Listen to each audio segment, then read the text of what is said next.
Hi,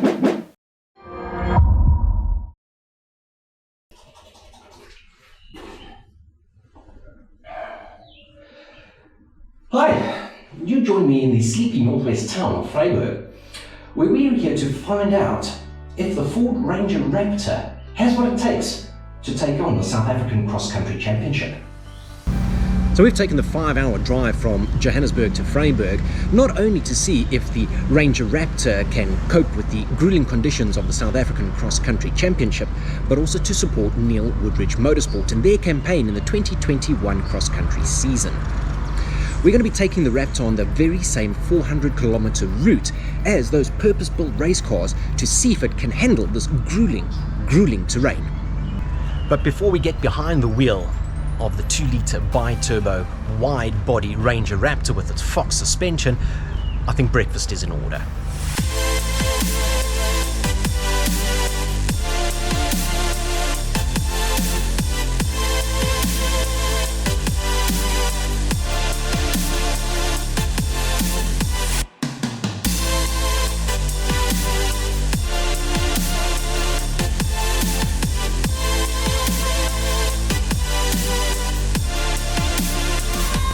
So what we're actually doing is we're joining a section of the route that the FIA and T-Class vehicles, in fact all of them, are going to be tackling today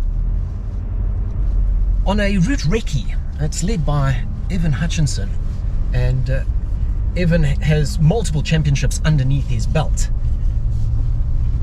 We have the 157 kilowatt 500 Newton meter Ranger Raptor at our disposal here. Evan's up front in one as well, and we're going to be following him through this, but we're going to be spacing things out and able to flex a little bit, see what this Raptor is capable of when the going gets rather rough. So it is going to be a little bit noisy, it is going to be a little bit rattly at times. I am not going to remember facts and figures because I need to be driving, damn it. I feel for the wide arches and the paint. It's just acacia tree after acacia tree. Now, we had a lot of rain over the last few days, which means that this route is going to be rather soggy, damp in areas. Just getting out to this section of the route involved many water splashes and puddles, and the guys are furiously working in the DSP to ensure that all their water block-offs for the air intakes are functioning as is needed. There's no way that we're going to be doing race pace through here. No, these guys are running seriously high-powered vehicles. We're talking about the same sort of vehicles that compete in the Dakar Rally, the grueling Crucible, the most difficult and arduous off-road event in the world. It carries a massive prestige with it. And this, well, these events are sort of qualifiers for that. I've only spent a bit of time with the Ford Ranger Raptor on the road, and it's a very agreeable vehicle. That has a few little shortcomings. The larger wheels and tires means that acceleration is a little stunted, but once it gets going, oh, then it goes beautifully. The thing is that Ranger Raptor is not about outright speed. If you want that, go and get a sedan, go and get a Focus ST or something, if Ford made those still. The Ranger Raptor is for this sort of thing. It's for going absolutely crazy off-road. First water splash here. Oh, you really do need to know where the windscreen wipers are when you're driving this one, and it is as wet. Alright, and a lot of farm gates, so we're going to try not to take them out here today. I do feel for these farmers because, well, I can't see that gate behind me standing after today. So that first little section was largely farm roads. Now it gets a little more up and down, and we're not doing a ton of pace here, but you can tell that this is well within the scope of what the Ranger Raptor is capable of doing. But it is the exact same route, or a section of the route, the 179 kilometer route that the drivers are going to tackle tomorrow. Today is prologue, so they've got a 42 kilometer qualifier, and tomorrow they do 2 laps of 179 kilometers each. That forms the Vryburg 400. So we've turned off traction control here because we want to be able to control the vehicle with the throttle as well, and we definitely don't want to hit a patch of water or a puddle that's going to bog us down and when we need a little bit also got it in 4 high, and that's pretty much all that we need to do to, well, take this rather off-road. A big dip over there from a tree root, and I'll tell you what, Raptor actually just eats it up. It's really, this is the area where it really comes into its own. I'm reaching for a handbrake.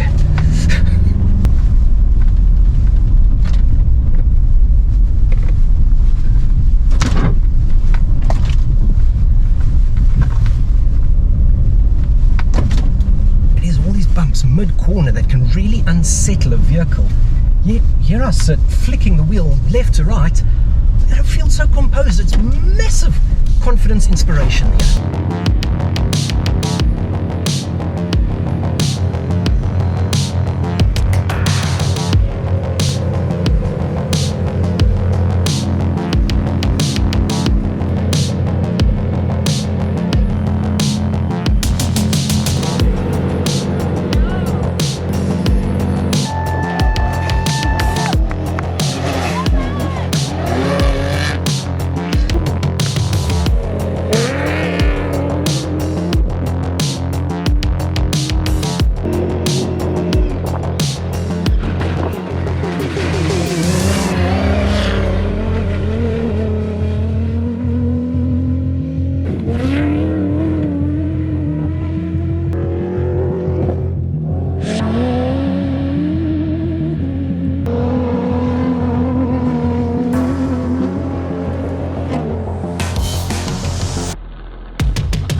About cross-country is it's not really an off-road championship, it's a cross-country championship. Off-roading and 4x4ing is a rather different affair, and that's where you're going to use low range. You need real, like, massive wheel articulation.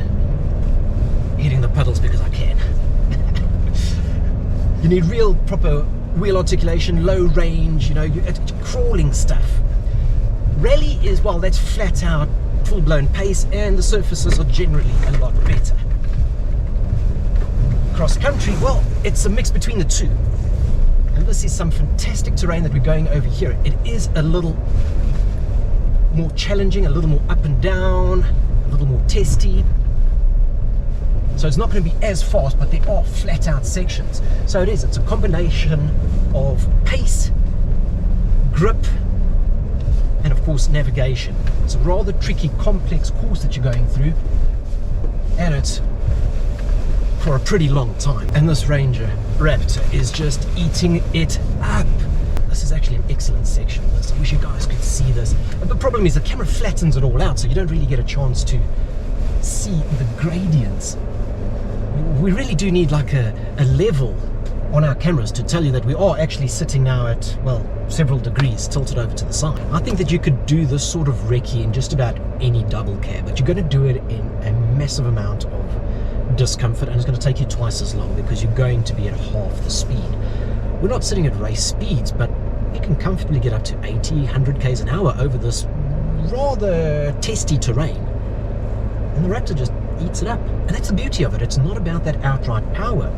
Like I said, 157 kilowatts, 500 newton meters, but the acceleration is a little stunted because of the larger wheels and tires, or at least the larger tires, the larger outside diameter. But this is where it shines. It's out here. So if you're buying a Raptor to just pose, you're doing it wrong, mate. But if you need to do this sort of thing, then you're probably going to want to go with a Raptor.